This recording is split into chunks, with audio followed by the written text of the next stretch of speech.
that score, the number of people who say religion is important in their daily lives. For example, Senegal, 96.5. Remember India's 79. Senegal, 96.5%. Zambia, 97. Sierra Leone, 98. Malawi, 98.5. Indonesia, 99% say that. And in Bangladesh, it's 100%. In fact, more than 80 countries have a higher percentage of believers than India. There is a very rough inverse relationship between how rich a country is and how religious it is. India has a gross domestic product, a GDP per capita, of $1,500 per annum. There are only 46 countries in the world poorer than India on that basis. But there are 80 countries, in fact there are more than 80 countries that are more religious than India. So when it feels like you're in a very religious country, and you are, it could be worse.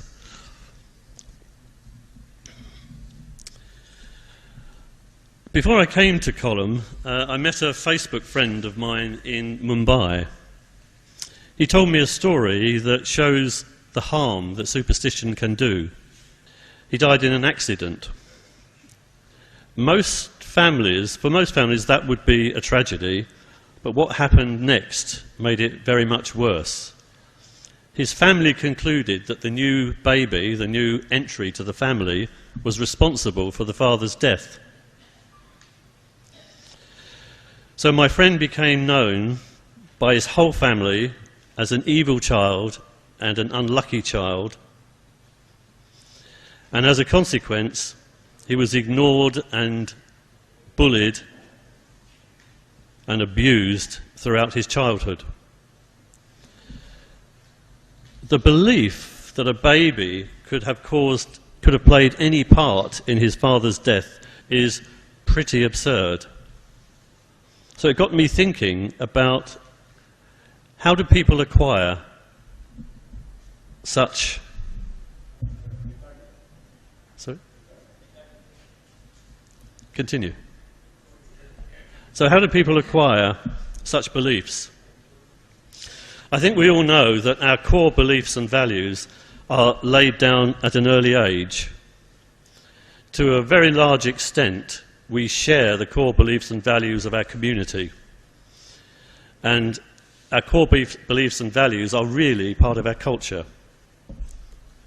It is your culture that makes you believe that it is right to say that you respect elderly people, for example. And it's your culture that makes you believe that observing your religious duties will make you a better person and perhaps give you benefits in your life and even in the afterlife. This is our culture. There is evidence that these cultural memories are stored in our brains, not as factual memories, but in the limbic part of our brain, the old emotional part of our brain. And this makes them very influential in driving our behaviour. And it also makes them very hard to modify by our reasoning frontal lobes of the brain. They're hard for us to get to, they're hard for us to change. That's why it is hard to reason people out of their religion. Religious beliefs are tied to emotions, and emotions are more our masters than our servants. But as children, then we become adults, we have an opportunity to review our emotional beliefs. My emotional memory may tell me that God exists and will look after me, but then a fellow from the Rationalist Association of India may ask me, how do you know that's true?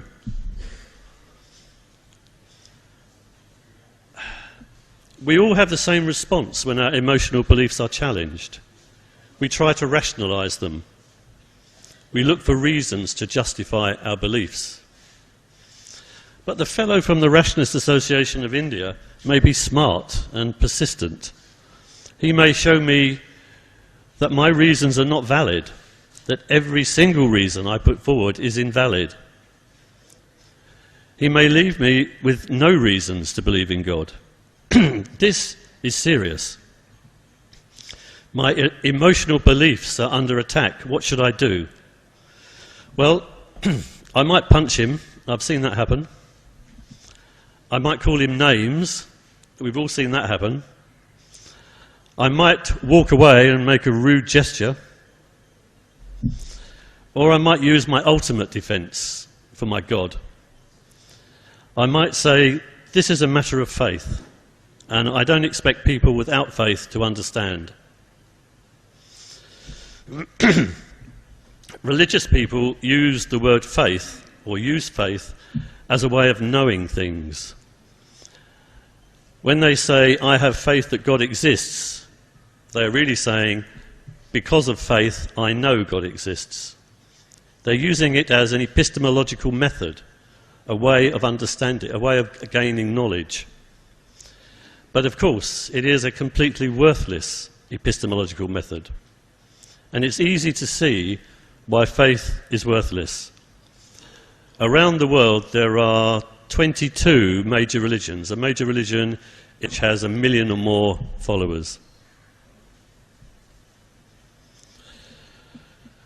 Those people believe in a wide variety of different things, and they believe in contradictory things.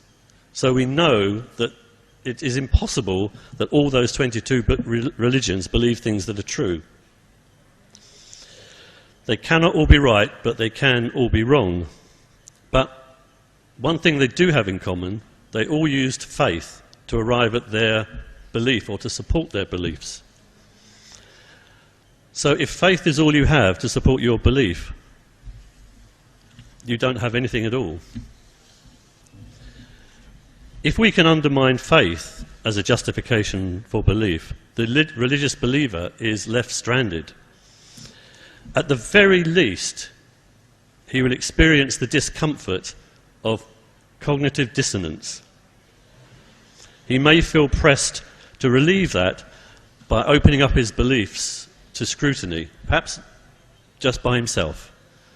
We know that the process of leaving a religious faith typically takes people a long time. In fact, the older you are, the longer it will take.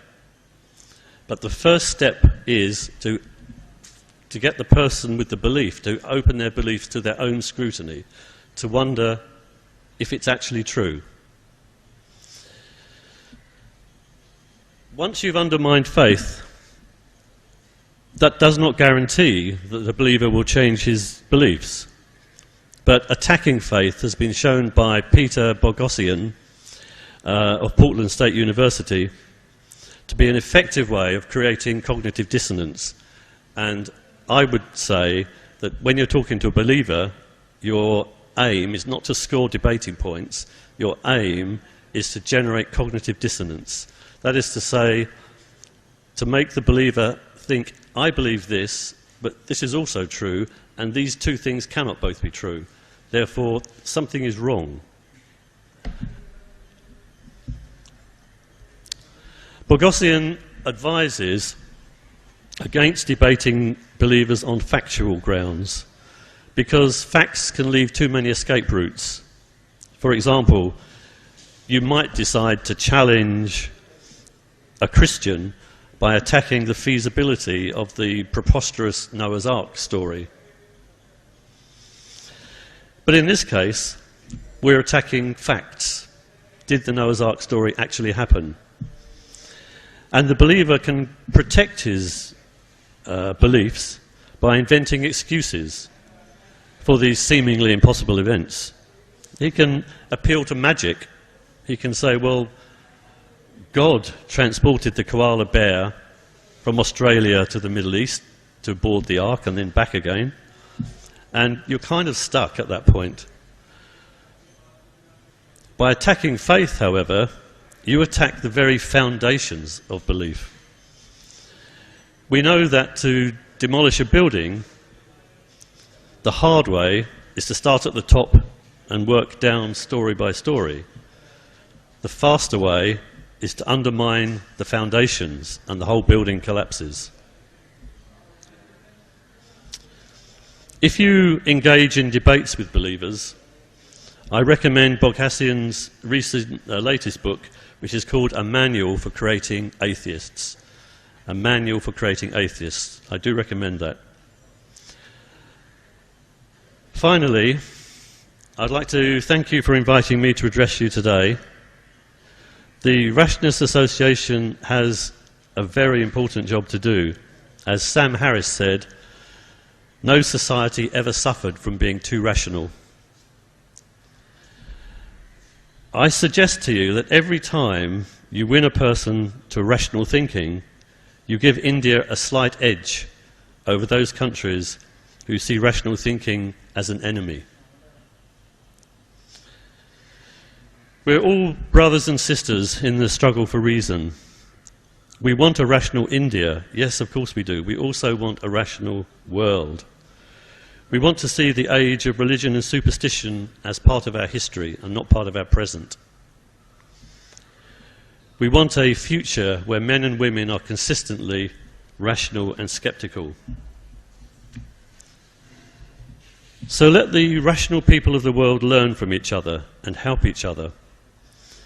We will have a rational world one day. We're already seeing that happening in parts of Europe, like in Norway, where only 16% of people now believe in God. Maybe none of us here today will be alive to see a rational world. We certainly won't be. But if we're working for it today, we know we're doing our bit towards that end. So please look me up on Facebook, Bill Flavell. You will find plenty of resources there that you might find useful, and you might like to join in some of the debates. I have constant debates with the religious people. A lot of people tell me they find the debates useful in that good arguments come out and they're well structured. We don't call each other names. We just go through logical arguments, and at the end of the day, I think it's clear who's got rationality on their side and who hasn't. So do have a look at my Facebook page, and I wish you every success for this weekend's conference and for the historic task that confronts you.